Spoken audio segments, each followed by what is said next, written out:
Welcome to our deep dive. Today we're unpacking some really potent source material. We are. It's a stack of 2 daily digests from Wednesday, December 17, 2025. And these aren't just any briefs. This is the kind of stuff that feels like it's rewriting job descriptions in real time. It's an interdisciplinary mentorship brief from KING-KAMBUF, and it's aimed squarely at architecture, engineering, and planning professionals. Right. It feels like a pivotal moment for anyone working in the built environment. Absolutely.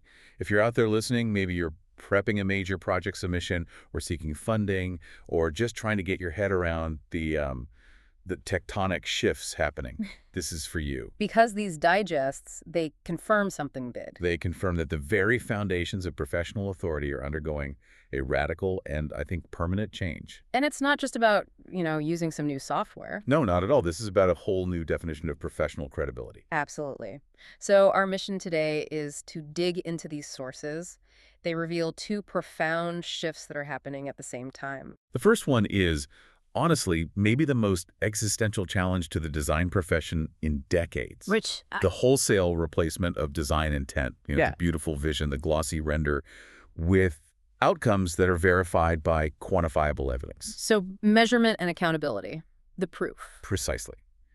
And while that internal revolution is happening, there's this huge external force redefining everything about site planning. That's the second shift. Exactly. The rise of water risk, we're talking scarcity, flooding, the demand for independence.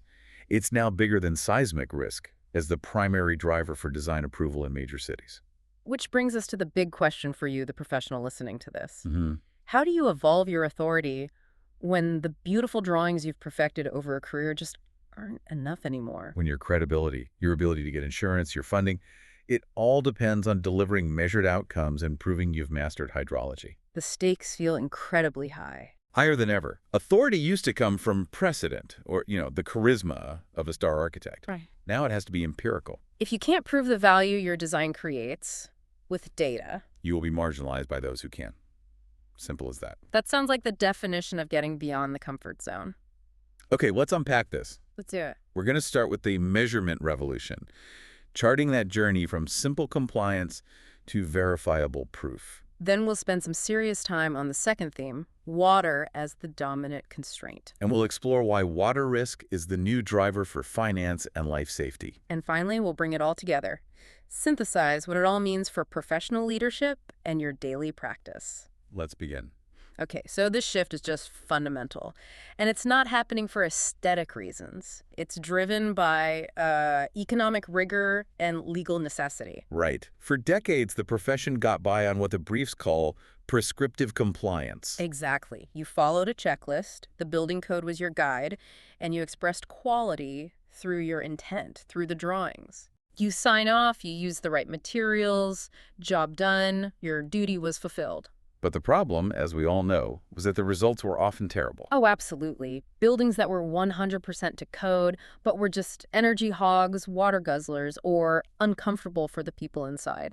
And the regulatory framework was just too forgiving of those poor results. So this first signal in the digest, measurement, performance, and accountability, this is the market's response to that failure. It is. Public agencies, big institutional investors, major clients, they're all abandoning those prescriptive checklists. So what are they moving to? Measured performance contracts. They're focused only on quantifiable outcomes. Give me some examples. What are we talking about? We're talking verified energy use intensity, or EUI, a calculated carbon footprint over a 30-year life cycle. Not just upfront carbon. No, the whole life cycle. Water efficiency down to the gallon, and increasingly verifiable health metrics like indoor air quality or thermal comfort. Wow. This completely redefines the architect's role then. It does. You're no longer just the person who designs the form. You are becoming the guarantor of the outcome. You can't just respond to the client's brief anymore. No. You have to define and document how success will be measured, the key performance indicators, the KPIs, before you even get design approval. Let's talk about the money, because that's always the driver. It is. Historically, you got capital based on projections and intent. A good story. Yeah.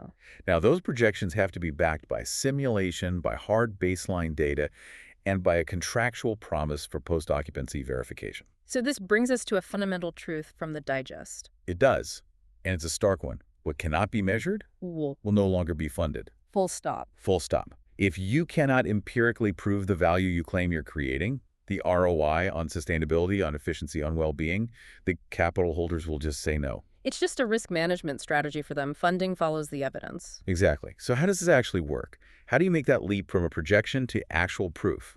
Hashtag 1.2 digital models become legal instruments. And the technology that makes this possible is the digital twin, which the second signal highlights. Right, and it's a huge transformation. These models are moving way beyond being just, a pretty picture. They're becoming powerful legal instruments.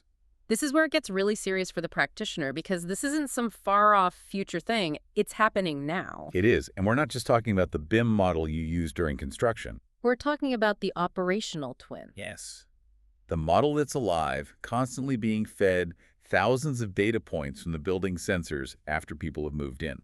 So it's a living record of the building's performance. Precisely. And these operational twins are now being used as primary evidence in 3 really critical areas. Okay, what are they? Financial audits, formal post-occupancy evaluations, or POEs, and this is the big one, in legal disputes over performance guarantees. So say an owner claims the building isn't delivering the energy savings you promised. The digital twin, which is logged every single minute of operation, becomes the definitive record. It's the key piece of evidence. Which means the accuracy of the data in that model is everything. It's paramount. If the model incorrectly specifies a component, or there's a gap between the model performance and the real-world sensor data, that inaccuracy carries massive legal weight. which brings us to liability. The standard of care for the profession has to now include meticulous model governance.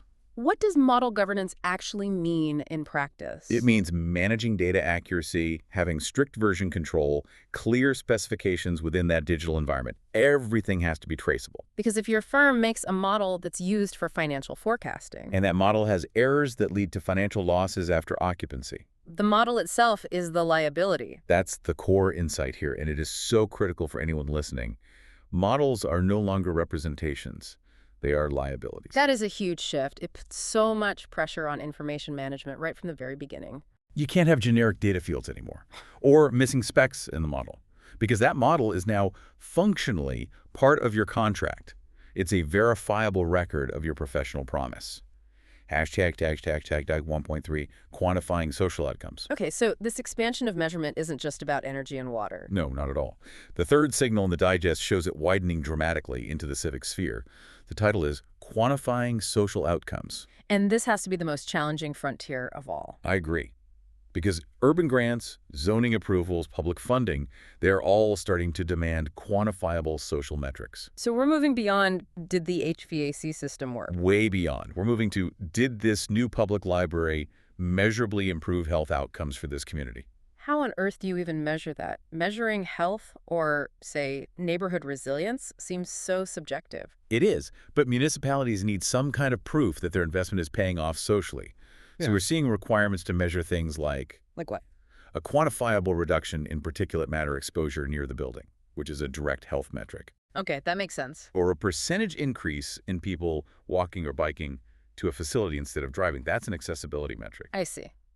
Or even tracking social cohesion, maybe through anonymized data on how people are using public spaces. Exactly. And this means the traditional expertise of an architect's spatial composition, aesthetics. That's now just one piece of a much bigger puzzle. Right. How does a designer who was trained in form and light even begin to quantify social cohesion? They can't do it alone. It's impossible. This forces new collaborations. With who? Data scientists. Data scientists, public administrators, consultants who are trained in, say, epidemiology or sociology. You have to build these teams now just to define and measure the evidence you need. And without that evidence. You won't get the commission for major urban projects. It's non-negotiable. This really brings us to an existential point for the profession. The idea that design intent without evidence is losing legitimacy. That's it. We've relied for so long on the assertion that good design leads to better outcomes. And now the public, the ultimate client, is saying, Prove it. Show me the receipt. okay, to really grasp this, we need to trace where this accountability lands across a whole project. Let's frame these points from the digest as critical professional judgments you have to make. Good idea. Let's start with defining those key performance indicators, the KPIs. Why do they have to be defined so early during programming, before you've even sketched anything. The judgment there is that late metrics distort design decisions. It's a simple but powerful idea. Can you break that down? Sure, if you wait until you're deep in design development to suddenly realize you need a 60% energy reduction to get your funding, You're in big trouble. you're forced into these costly, disruptive compromises, ripping out a facade system, completely overhauling the HVAC. It's a nightmare. So measurement has to be baked into the project's DNA from the very beginning. It informs everything: siting, massing, system choices. And that timing is directly tied to your contractual exposure, right? Yeah. The liability. A massive liability point. Yeah. Performance guarantees completely change the risk allocation. You mentioned this shift from means to results. Why is that such a huge legal step up? Because it shifts your responsibility from the process to the outcome. Okay. When you guarantee performance, you're not just promising you'll use good code-compliant practices. You're guaranteeing that the final occupied building will actually consume X amount of energy per year, the result. Which means you need new insurance writers, you need specialized legal counsel to define the tolerances. You're guaranteeing an outcome, not just a procedure. And that's why the commissioning agent becomes so important now, right? Yeah. Especially in these public contracts. Absolutely essential. They are the objective third-party verification. They protect the owner by making sure they got what they paid for. And crucially, they also protect the architect. They confirm the design was measurably delivered before the owner takes over and, potentially operates it incorrectly. Let's talk data integrity. The briefs say documenting baseline conditions is non-negotiable for public projects. Why? Because without a verifiable baseline, any claim of improvement is meaningless. It's just a number floating in space. If you claim a 40% reduction in water use, You need documented, verifiable proof of what was being used before. What was 100%? It ensures data integrity from day one. If your baseline is faulty, the whole contract fails the first audit. and since we know the digital model is a liability, version control becomes a core professional habit. You have to insist on it, Yeah. because professional decisions rely on traceable information. In a dispute, say, years later. You need to be able to prove precisely which version of the geotech data, which version of the structural model led to that foundation design. Without that traceable history, you lose your primary means of defense. Information management is professional defensibility. Exactly. And the final judgment point here is long-term. Accountability now extends way beyond substantial completion. So post-occupancy evaluation, POE, it's not a luxury anymore. No, it's a critical professional practice point. The architect needs that feedback loop. Did the design actually work for the end user? And that data influences your future liability. It determines if you met the guarantee, and it absolutely influences your firm's reputation and your ability to win the next job. Okay, let's apply all this rigor to a scenario that keeps professionals up at night. The nightmare scenario. Let's do it. A new municipal office building. It's been highly publicized. The goal was a 30% energy reduction against its baseline. And it was designed with all the bells and whistles, high-efficiency HVAC, automated shading, the works. But after 1 year of operation, the data comes in. The building is only achieving a 12% reduction. The performance target has failed. The guarantee is breached. It's a contractual nightmare. And the key lesson here is that your measured performance now defines your reputation far more than any design award. How you handle this failure dictates your professional future. Okay, so what's the first required step? It has to be fundamental. Verify the baseline and the measurement accuracy. You have to stop the panic and check the math. It's like forensic engineering. That's the start. Were the energy meters installed and calibrated correctly? Was the initial baseline calculation accurate? An error there could create a perceived failure when there isn't one. You have to trust your data first. Okay, data's verified. Step 2. Now you separate responsibility. You have to separate factors into design, construction, and operational categories. Systematically find the root cause. Is it a design failure? Did the architect spec the wrong glass? Is it a construction failure? Was the insulation installed poorly? Or is it an operational failure, like the facility staff are overriding the automated systems? Exactly. This separation determines who is contractually and financially liable. Okay, step 3. You need to show you're taking action. Right. Identify low-cost corrective actions to demonstrate good faith and a commitment to recovery. So things like software tweaks, better sensor integration, more staff training. The quick wins. Things that might lift performance from 12% to, say, 18% while you plan the bigger, more expensive fixes. Which brings us to step 4, the contractual reckoning. Determine contractual responsibility. Based on that forensic analysis, who is on the hook for the cost? If it was bad installation, it's the contractor. Right. If the energy model was flawed, it's the consultant or the design team. This is where the financial responsibility gets assigned. And finally, because it's a public project, you can't hide. No, you can't. Step 5 demands total transparency. Present a transparent recovery plan to public officials. You have to go to the city council meeting and lay it all out. Meticulously. You detail the cause, assign the responsibility, and outline a clear path forward with a timeline, revised metrics, and cost allocation to get to that original 30% target. The professional skill here is communicating a complex technical failure to a non-technical audience. And maintaining their trust through data and accountability. It's the only way to safeguard your reputation. That really drives it home. The architect's authority is now just indistinguishable from their accountability. All right, let's transition now. We talked about this internal revolution in accountability.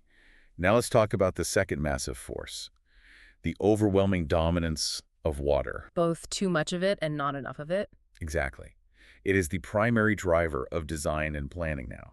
It's the big existential risk that's replacing older concerns like seismic vulnerability in a lot of markets. The source material is very clear on this. Water isn't just a utility you pipe in anymore. No, it is risk, it is capital, and it is governance, all rolled into one.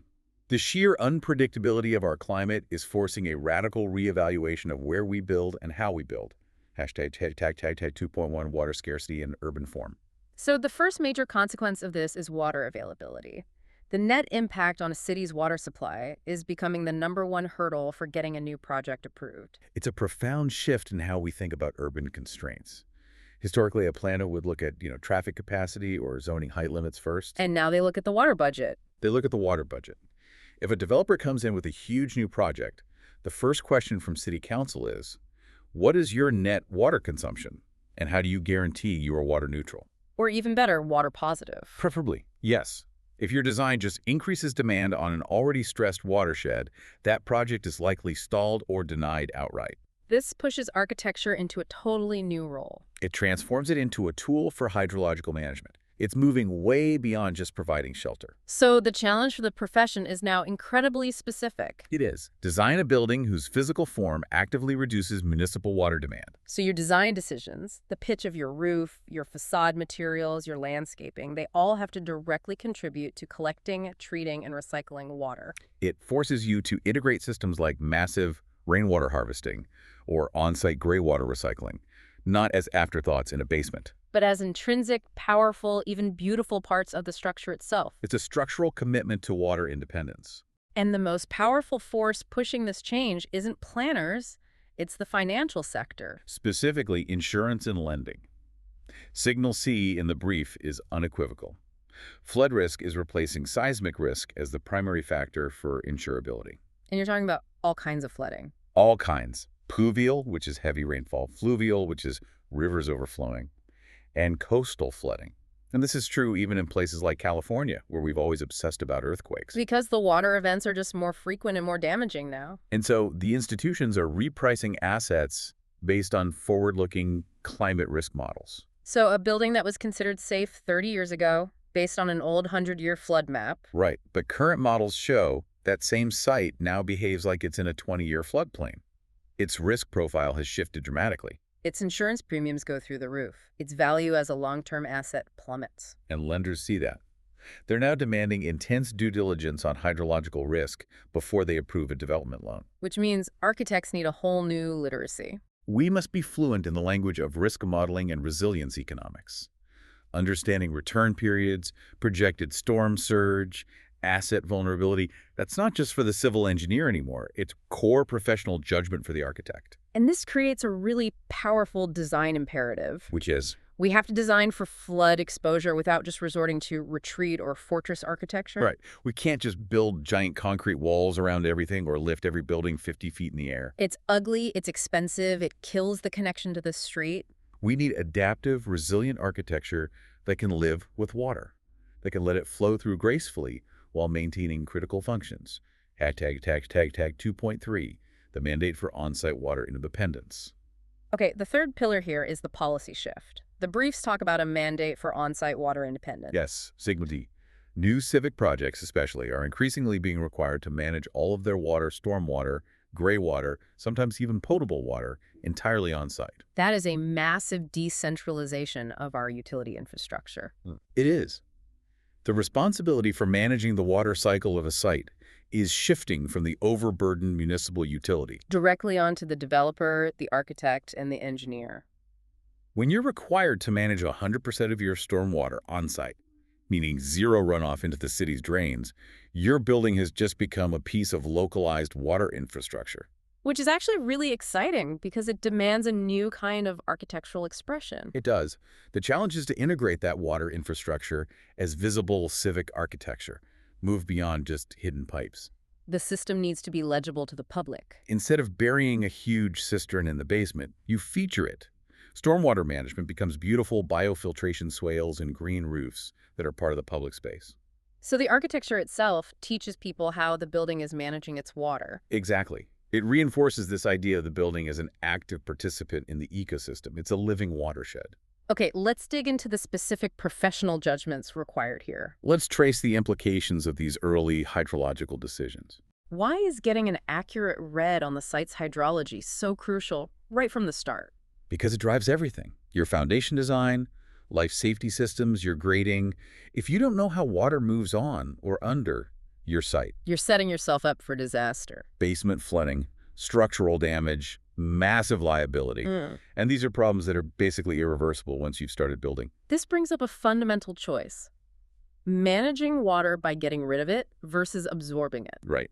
Runoff versus infiltration. Runoff is the old way. Pave everything, put in a drain, and send the water away as fast as possible. Which overloads the city's storm system, causes erosion downstream, and creates liability for your neighbors. And infiltration. Is managing the water on site, slowing it down with permeable surfaces, with landscape, letting it soak back into the ground. A resilient design has to favor infiltration.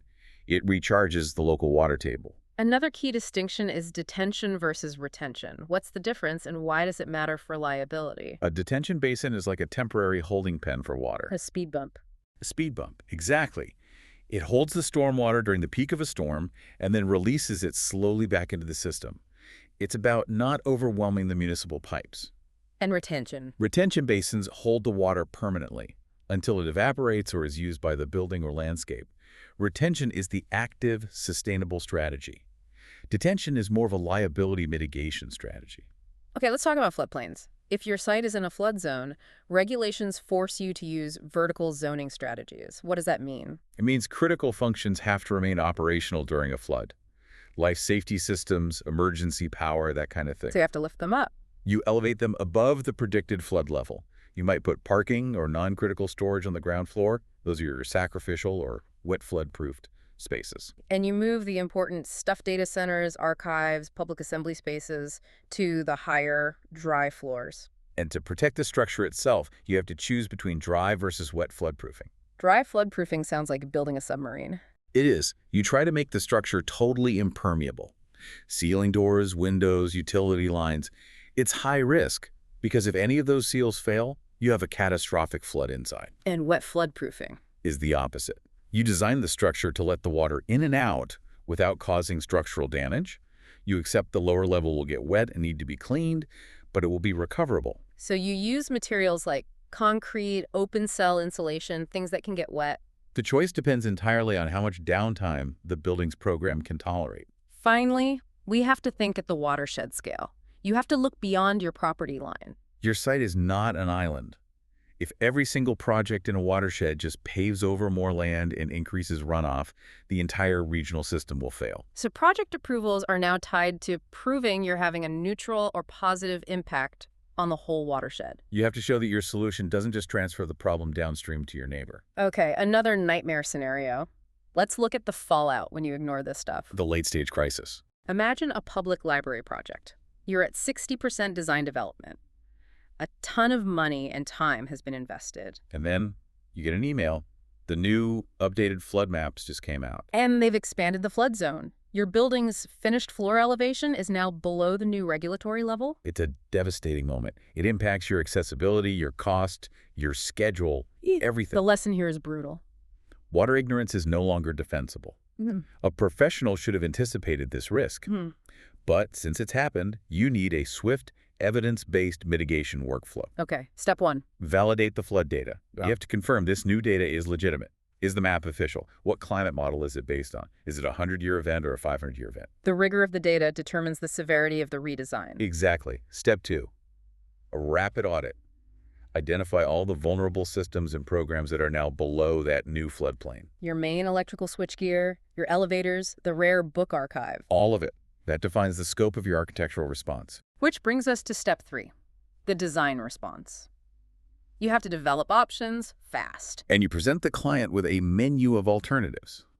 Option A, elevate the entire structure. Huge cost. New foundations, deep piles, major accessibility challenges with ramps and lifts. Right. Option B, aggressive dry floodproofing.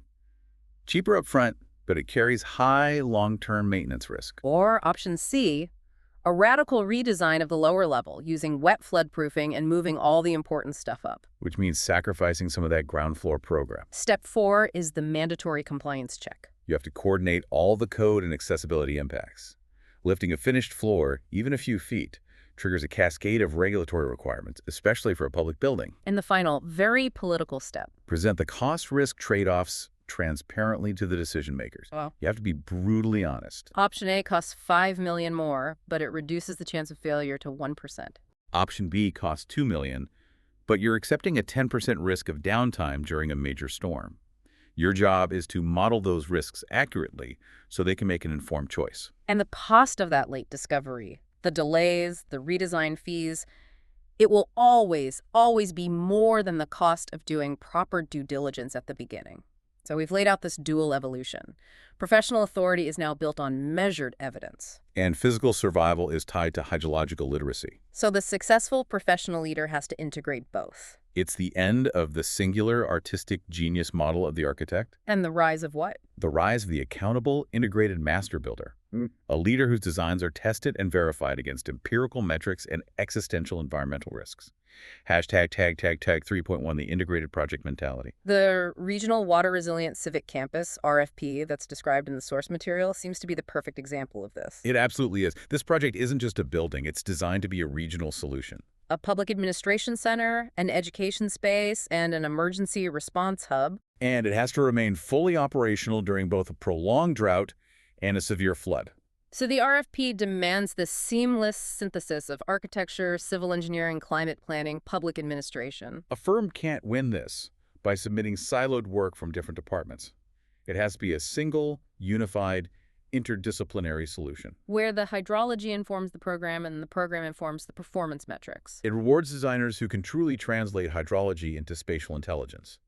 How does the path of the 500-year flood channel shape where you put the community hall? Or how does the need for on-site water retention become the defining aesthetic feature of the public plaza?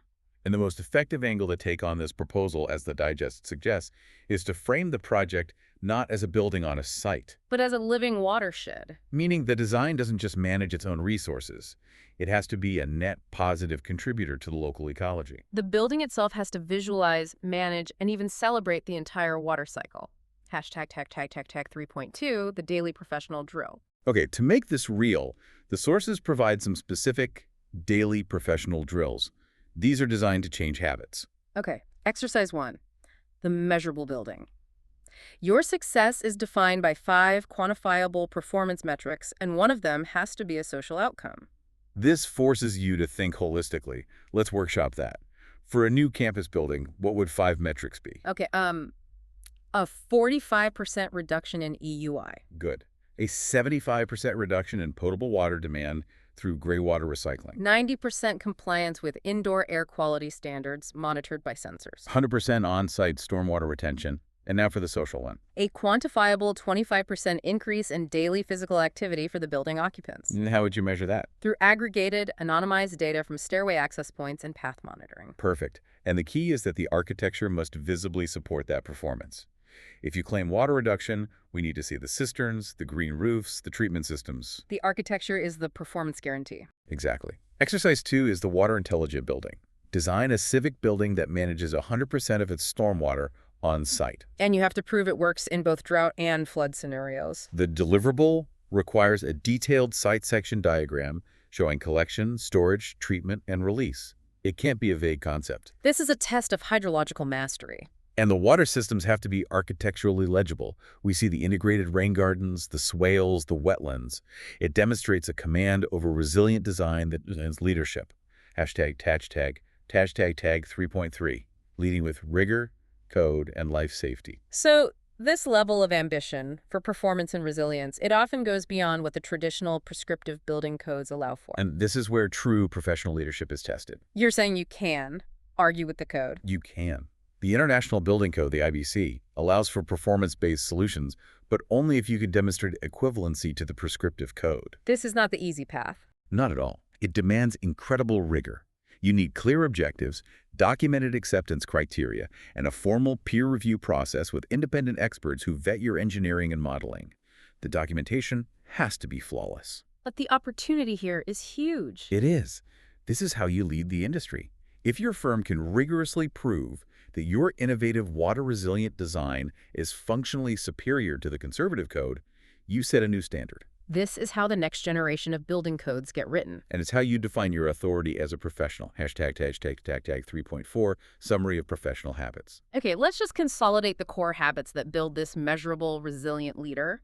The takeaways for immediate adoption. First, a mental shift. When you look at a building you admire, define 3 key performance indicators for it. Stop just admiring the facade. Analyze its performance claims. Is it really successful, or is it just photogenic? Second, go find and actively critique a professional post-occupancy study. Train your eye to see the gap between the design intent on paper and the actual realized performance. Third, practice explaining your design success using data, not adjectives. Stop saying, the lighting is beautiful and sustainable. Start saying. The lighting design maintains a UGR of 15 while reducing energy density to 0.5 watts per square foot through this specific strategy. Authority comes from verifiable evidence. And finally, practice explaining water risk to a non-technical official. If you can't effectively translate complex hydrological modeling into clear civic language, your best design will never get built. It tests the synthesis of your technical and communication skills. Hashtag tag outro. So we have completed a really comprehensive deep dive into these architectural insights from the mentorship brief. The message, I think, is crystal clear. It is. Architecture is evolving into a dual discipline, and it's defined by rigor. Authority is now grounded in evidence. It demands you measure, you model, and you are accountable for outcomes across the entire life cycle. And your professional success, really, your survival, is tied to hydrological literacy. You have to proactively manage the forces of water, whether it's drought or flood. Your credibility, your firm's bottom line, your ability to win future work, it all depends on your capacity to measure and guarantee performance while mastering hydrological risk. It accelerates your evolution from just a designer to an integrated leader whose authority is grounded in evidence. So what does this all mean for the profession? I think it means the aesthetic argument is now secondary. The performance argument is primary. And your intent only matters if it leads to a verifiable outcome. Which leaves us with the final provocative thought for you to carry into your week, a question that builds directly on everything we've just explored. How should architecture prove its value to society, not just clients? Answering that question requires measuring social outcomes, hydrological resilience, and long-term accountability. The future of the profession depends on finding a measurable answer. Thank you for joining us for this crucial deep dive. We look forward to getting into more challenging territory next time.